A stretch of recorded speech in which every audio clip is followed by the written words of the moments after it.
Halo teman-teman yang masih setia belajar melalui YouTube, selamat datang kembali di channel YouTube ini. Nah, video kali ini saya akan membahas tentang lensa cembung dan lensa cekung. Di video-video sebelumnya kita sudah membahas tentang cermin cembung dan cermin cekung, termasuk contoh-contoh soalnya juga. Nah, kita langsung saja ke lensa cembung yang pertama. Nah, lensa cembung ini kan sebuah benda bening ya, benda bening yang permukaan kiri sama kanannya itu membentuk suatu permukaan yang cembung. Nah, permukaan cembung itu terbentuk bagaimana sih? Nah, kira-kira seperti ini. Ada dua buah lingkaran yang memiliki jari-jari yang sama. Nah, irisan dari dua lingkaran ini yang kemudian membentuk suatu lensa cembung. Nah, sehingga lensa cembung ini akan memiliki dua buah R ya, dan juga dua buah fokus. Fokus itu setengah dari jari-jari, jadi seperti pada cermin ya. Nah, sehingga kalau lebih ringkas dia akan digambarkan menjadi seperti ini. Nah, pasti ada juga bagian depan dan juga ada bagian belakang. Nah, ketika lensa cembung ini dikenai sinar yang melewati lensa cembung ini, maka sinar-sinar tersebut akan dibiaskan ke satu titik. Titik itu adalah titik fokus. Wah, titik fokus ada dua ini, berarti titik fokus yang mana? Nah, untuk membedakannya, maka ini disebut sebagai titik fokus utama. Nah, biasanya titik fokus utama itu disimbolkan dengan F1. Berarti di sini R1. Nah, sehingga yang di sini F2, yang di sini R2. Seperti itu ya.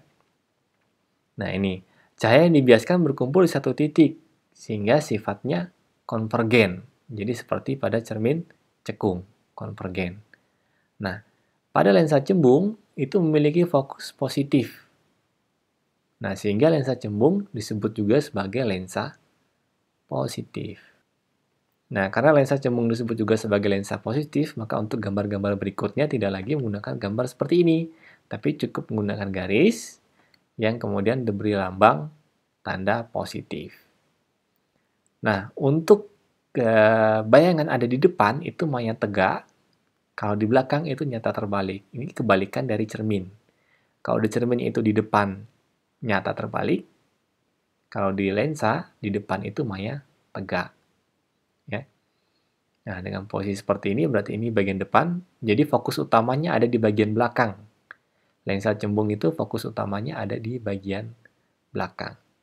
Nah, untuk pembagian ruangannya, karena ada dua fokus ini, maka pembagian ruangannya tidak seperti pada cermin cekung dan cembung, ya, yang dapat kita ingat dengan mudah. Tapi kalau pada lensa, cukup ada kesulitan antara lensa cembung dan lensa cekung. Nah, untuk bagian ruangannya ada ruang benda, ada juga ruang bayangan.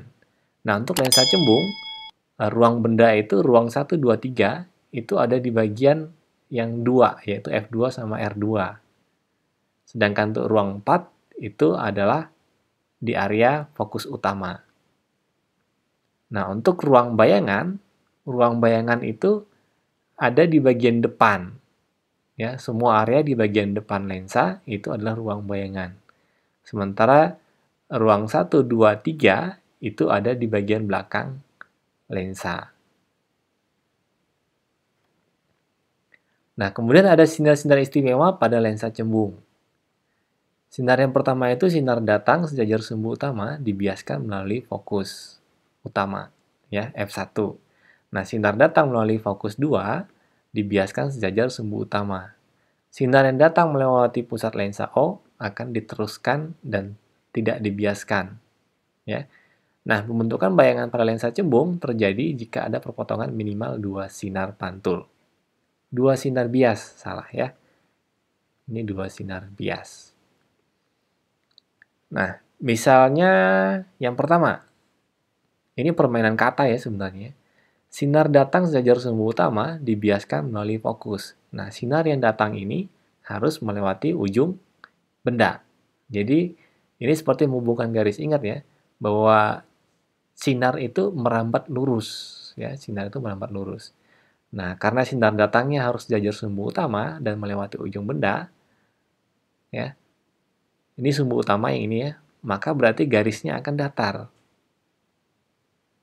Kemudian kalimat yang berikutnya dibiaskan melalui fokus. Dibiaskan, maka pembelokan cahayanya adalah dari sini ke f1 karena dibiaskan. Kalau ke sini itu berarti dipantulkan. Itu pada cermin. Ini kan pada lensa, berarti dibiaskan. Sehingga pembelokannya seperti ini. Kemudian yang kedua, sinar datang melalui fokus f2. Wah, kan ya.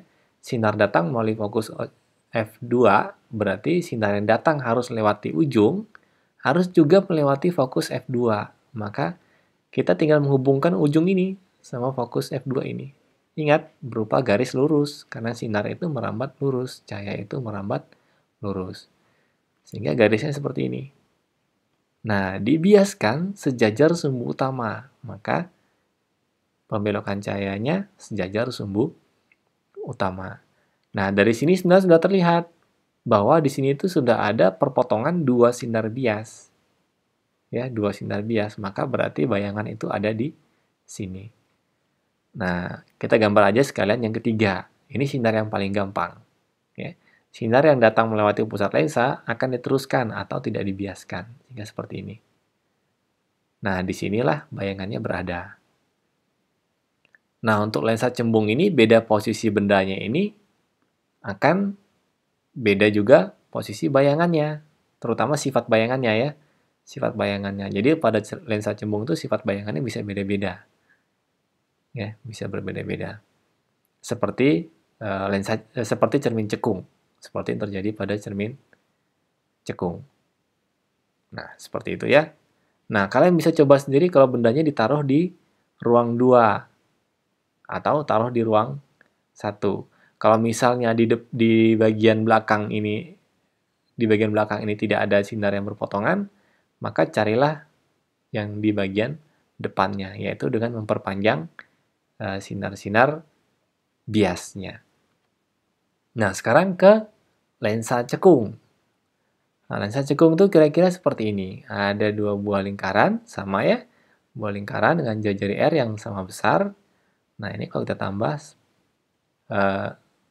yang sama besar, kemudian setengah dari R itu adalah jari-jari. Nah, ini kalau kita lihat bagian ini, nah ini adalah lensa cekung. Ya, sehingga kalau digambar ringkas, dia jadi seperti ini. Nah, ada bagian depan, ada bagian belakang. Nah, pada lensa cekung, ketika ada berkas cahaya yang mengenai lensa cekung, itu ternyata dibiaskan menyebar seperti ini, seolah-olah berasal dari fokus. Ya. Cahaya dibiaskan menyebar sehingga sifatnya divergen, seolah-olah berasal dari fokus. Jadi cahaya yang disebar ini seolah asalnya dari fokus. Nah, kemudian fokusnya bernilai negatif sehingga disebut juga lensa negatif. Jadi lensa cembung disebut lensa positif, lensa cekung disebut lensa negatif. Nah, berarti fokus utamanya yang mana ini? Nah, fokus utamanya berarti yang ini. Ini F1, berarti yang ini R1, yang ini F2, yang ini R2. Nah, ini bedanya lensa cekung sama lensa cembung. Nah, pada lensa cekung, bayangan benda yang dihasilkan selalu maya tegak diperkecil. Ya. Lensa cekung itu bayangannya selalu maya tegak diperkecil. Nah, bayangan yang ada di lensa cekung ini tidak akan terjadi pada lensa cembung. Jadi lensa cembung itu tidak akan bisa membentuk bayangan maya tegak diperkecil. Dia bisanya maya tegak diperbesar. Nah, untuk selanjutnya akan digambarkan seperti ini lensa cekung. Hanya menggunakan sebuah garis, kemudian diberi tanda negatif, berarti lensa negatif alias lensa cekung. Ya, ada bagian depan, ada bagian belakang. Nah, lensa cekung itu di bagian depannya itu adalah fokus utama. Kalau lensa cembung tadi kan yang di belakang ya, fokus utamanya. Kemudian untuk ruangannya, dia kebalik dari lensa cembung. Kalau tadi yang di atas ini ruang benda pada lensa cembung, sekarang menjadi ruang bayangan pada lensa cekung. Yang ini tadi ruang bayangan pada lensa cembung, sekarang dia menjadi ruang benda pada lensa cekung. Ya. Itu perbedaan antara lensa cekung dan lensa cembung. Kemudian ke sinar-sinar istimewa. Sinar yang pertama, yaitu sinar datang sejajar sumbu utama, dibiaskan seolah-olah dari fokus. Ya. Kemudian yang kedua, sinar datang menuju fokus f2 dibiaskan sejajar sumbu utama. Sinar datang melewati pusat lensa O akan diteruskan dan tidak dibiaskan. Pembentukan bayangan pada lensa cekung terjadi jika ada perpotongan minimal 2 sinar bias ya, bukan sinar pantul. 2 sinar bias. Jadi kita hanya butuh sebenarnya 2 sinar aja, nggak harus tiga-tiganya.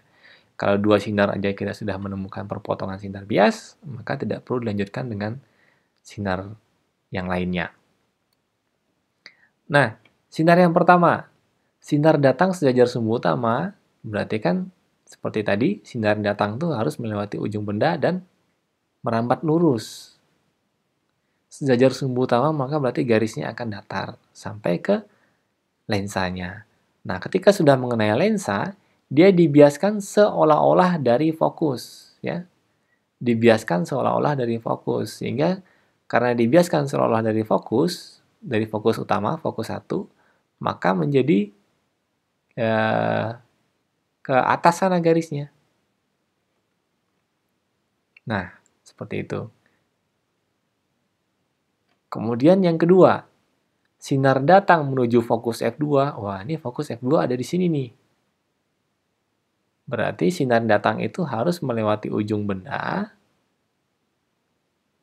seolah-olah menuju fokus F2. Maka garisnya berarti akan seperti ini. Nah, seolah menuju fokus F2. Kemudian dibiaskan sejajar sumbu utama. Berarti dari sini ya, bukan dari sininya, dari lensanya ini, dibiaskan sejajar sumbu utama. Nah, udah ada perpotongan belum? Belum ada. Yang ini perpotongan antara sinar bias dan sinar datang. Nah, berarti kita lanjut ke gambar yang berikutnya, yang ketiga. Sinar datang melewati pusat lensa akan diteruskan dan tidak dibiaskan. Jadi sinar yang ketiga ini pada lensa cekung dan lensa cembung itu sama, sehingga menjadi seperti ini. Karena ini tadi berarti lensa sinar yang ketiga itu berarti sama aja, berarti ini juga sudah termasuk dari sinar bias. Sehingga disinilah terbentuk bayangannya, ada di sini. Nah, kalau sinar yang kedua ini kita perpanjang, sinar bias yang kita perpanjang, yang ini ya, sinar bias yang ini, maka dia juga akan ketemu di sini. Jadi tiga-tiganya berpotongan di sini. Disinilah letak bayangannya. Nah, seperti dikatakan tadi bahwa di lensa cekung, bayangan yang selalu dihasilkan itu adalah maya, tegak, dan diperkecilkan. Ini kan ada di depan ya. Ada di depan. Kalau pada lensa, bayangan ada di depan itu berarti maya tegak. Kalau ada di belakang berarti nyata terbalik. Nah, untuk lensa cekung tidak ada variasi ruangan karena benda akan selalu berada di ruang 4. Ya. Nah, sementara di lensa cembung dia punya variasi ruangan. Jadi, pada lensa cekung itu gambarnya akan selalu seperti ini, sedangkan pada lensa cembung bisa berbeda-beda gambarnya. Oke, demikian video kali ini untuk lensa cembung dan lensa cekung. Semoga video ini bermanfaat dan sampai jumpa lagi di video selanjutnya.